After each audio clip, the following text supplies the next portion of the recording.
দর্শক মণ্ডলী আসসালামু আলাইকুম। আজ খুব কমন একটি রোগ নিয়ে কথা বলবো, মাত্রাতিরিক্ত ঘাম।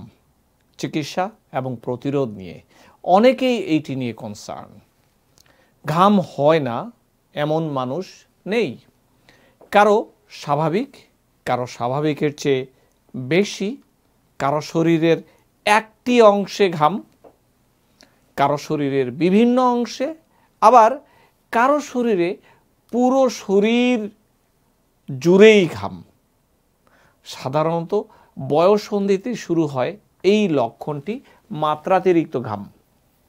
দেখুন, বিভিন্ন অংশে, কারো শুধুই মাথা ঘামায়, যারা একটু মোটা, অনেকের শুধু বগল ঘামায়, অনেকের হাতের তালু, পায়ের তালু ঘামায়, অনেকের শরীরের পুরো শরীর ঘামায়। এটিকে ইংরেজিতে বলা হয় হাইপার হাইড্রোসিস বা এক্সেসিভ সোয়েটিং। মাথাটিকে ক্রেনিওফেশিয়াল বলা হয়, বগলকে বলা হয় অ্যাক্সিলারি, পামার হচ্ছে হাতের, প্লান্টার হচ্ছে পায়ের। এইটি হলো কথা। তবে হাত এবং পায়ের পাতা, কপাল, বগল, এই সব জায়গাগুলোতে একটু বেশি হয়। কারণগুলো জানা যায়নি, তবে প্রথমত হাইপার হাইড্রোসিস এই রোগে ভোগেন যারা, এটিকে বলা হয় প্রাইমারি, কোনো কারণ নেই। আরেকটি হচ্ছে সেকেন্ডারি, অর্থাৎ শরীরে বিভিন্ন কারণে, রোগের কারণে হতে পারে। যেমন কেউ যদি স্থূলকায় হয়,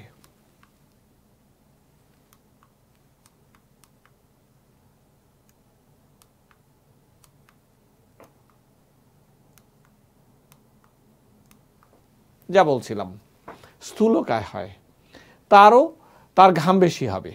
50-এর আশেপাশে মহিলাদের যখন হরমোন নিঃসরণ শেষ হয়ে যায়, পিরিয়ড বা মাসিক বন্ধ হয়ে যায়, তখন এটাকে বলা হয় মেনোপজ।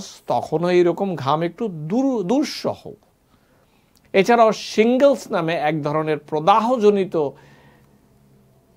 কারণ রয়েছে, যেইটির কারণে সেই ত্বকের যে স্নায়ুগুলো রয়েছে সেগুলো ইরিটেটেড হয় ইনফেকশনের কারণে, এবং সেইটির কারণেও বেড়ে যেতে পারে ঘাম তৈরি। এছাড়াও কিছু ঔষধের কারণেও ঘাম বেশি হয়, যেমন বিষণ্ণতার ঔষধ, অ্যান্টিকলিনেস্টারেজ ঔষধ, যেমন গ্লুকোমার ঔষধ, পাইলোকার্পাইন, প্রোপ্রানল ইত্যাদি ঔষধ যদি কেউ খায় বা ব্যবহার করে। আবার অনেকের গেটেবাত বা গাউট থাকে, তাদের ক্ষেত্রে হয় মার্কারি বা পারদ বিষক্রিয়া। ডায়াবেটিস হলেও অনেক সময় স্নায়ুর পরিবর্তন হয়ে এমন হয়। থাইরয়েড যদি খুব দ্রুত গতির সম্পন্ন হয়, তখনও মানুষ ঘামে বেশি, যেটিকে আমরা বলি হাইপার থাইরয়েড। গর্ভাবস্থায় অনেক সময় এরকম হয়। ম্যালেরিয়া বা যক্ষা রোগগুলোর কারণেও অনেক সময় ভেতর থেকে ঘামগুলো তৈরি হয় বেশি। এগুলো হচ্ছে কারণগুলো, মেডিকেল কারণ, যেগুলোকে সেকেন্ডারি হাইপার হাইড্রোসিস বলছিলাম। লক্ষণ তো বললামই, অতিরিক্ত ঘাম যা স্বাভাবিক কাজে ব্যাঘাত ঘটায়, সাথে ত্বকের সমস্যাও হতে পারে, যেমন মাত্রাতিরিক্ত গায়ে গন্ধ, বারবার ছত্রাকের ইনফেকশন, পরে দাগ হয়ে সেটা দিয়ে দুশ্চিন্তা হয়। এটির কারণে শারীরিক সম্পর্কে সমস্যা তৈরি হতে পারে, সোশ্যাল উইথড্রল যেটিকে বলা হয়, মানুষ অন্য মানুষের সামনে যেতে চায় না, যেটি হচ্ছে আবার হচ্ছে ভালো না লাগা, নিজেকে সরিয়ে রাখা, হ্যান্ডশেক না করা ইত্যাদি।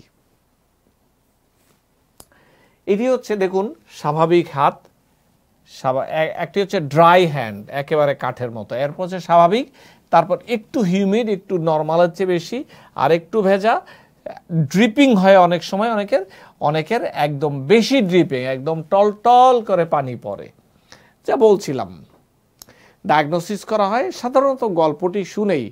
এরপর ডাক্তার যদি মনে করেন প্রয়োজনীয় টেস্ট করাতে, সেকেন্ডারি কারণগুলো জানার জন্য করতে পারেন। আরেকটি হচ্ছে থার্মোরেগুলেটরি সিটি স্ক্যান, এক ধরনের থার্মোরেগুলেটরি স্কিন টেস্ট। এইটি হচ্ছে পাউডার এক ধরনের আছে, সেটি ত্বকে দেওয়া হয়, পরে এই পাউডারগুলো নিয়ে টেস্ট করা হয় কত পরিমাণ ভিজলো। এটি সাধারণত ত্বক বিশেষজ্ঞরা এগুলো করেন। এখন আসুন চিকিৎসা এবং প্রতিরোধ ব্যবস্থা নিয়ে কিছু বলি।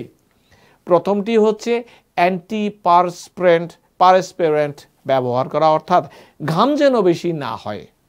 তেমন কিছু সামগ্রী বাজারে রয়েছে, সাময়িকভাবে ব্যবহার করা যায়। একটি হচ্ছে ড্রাইসল, DRYSOL, ড্রাইসল। এরকম একটি সলিউশন বাজারে পাওয়া যায়, হাতে এবং পায়ের তালুতে ব্যবহার করা হয়, যেটি 4 থেকে 6 ঘন্টা পর্যন্ত কাজ করে।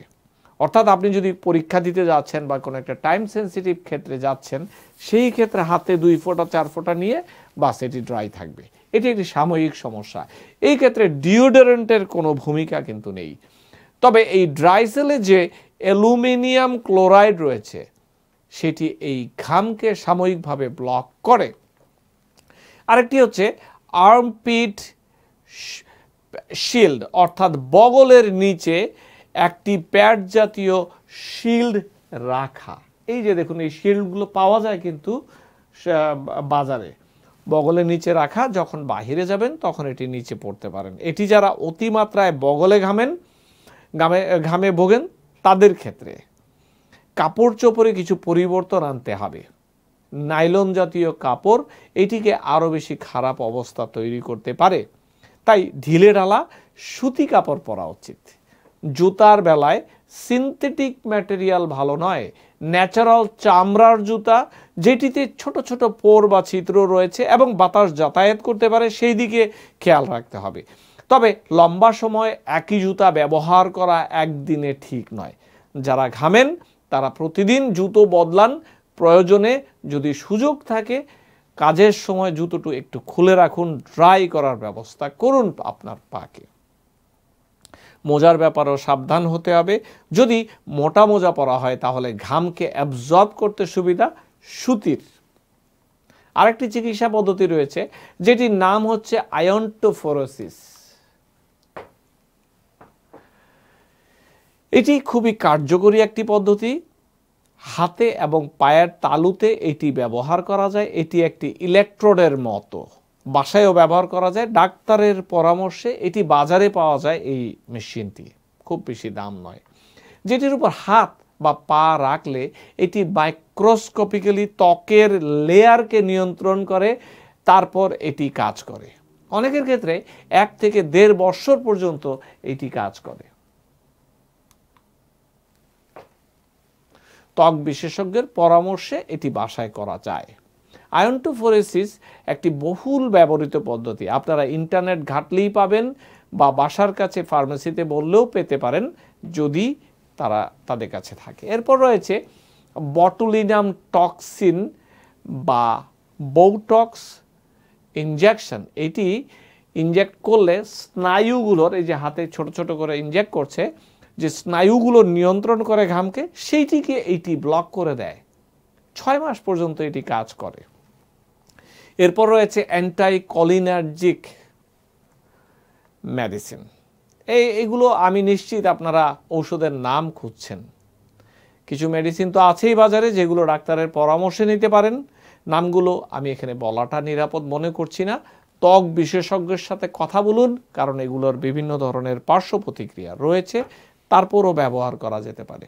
এরপর রয়েছে এন্ডোস্কোপিক থোরাসিক সিম্প্যাথেক্টমি, ETS, বহুল ব্যবহৃত, কিন্তু বড় বড় সেন্টারে এটি হয়। এটিও খুবই কার্যকর একটি ছোট সার্জারি, ছোট্ট শৈল্য চিকিৎসা। এটির মাধ্যমে যারা খুব মারাত্মক ঘামে তাদের ক্ষেত্রে এটি ব্যবহার করা হয়। হাতের তালুতে যদি বেশি ঘামে তবে বগলের নার্ভটিকে কেটে দেয়া হয়। এন্ডোস্কোপিক্যালি সুই ঢুকিয়ে নার্ভকে ব্লক করে দেয়া হয়। এই যে সুই ঢুকে নার্ভটিকে ব্লক করছে, যেটি হাতের ঘামকে নিয়ন্ত্রণ করছে। ভেরি ইন্টারেস্টিং একটি জিনিস, ব্যয়বহুল, সব দেশে এটি নেই। তবে সমস্যা হচ্ছে যদি এক জায়গায় করেন তাহলে দেখা যায় যে পিঠে বা কোমরে বা অন্য জায়গায় ঘামের পরিমাণ বেড়ে যায়। এটি একটি সমস্যা। দেখুন, আসলে এই রোগটি নিয়ে একজন অভিজ্ঞ ত্বক বিশেষজ্ঞ বা ডার্মাটোলজিস্টকে প্রথম থেকেই কথা বলা উচিত। এটি এমন কোনো ঔষধ, একটি ঔষধ নেই যেটি ওয়ান সাইজ ফিটস অল। এক এক মানুষের পরিধি বুঝে এক এক রকমের চিকিৎসা। আশা করছি ভালো লেগেছে। ভালো লাগলে শেয়ার করুন। আমি ডাক্তার ফেরদৌস, নিউ ইয়র্ক থেকে।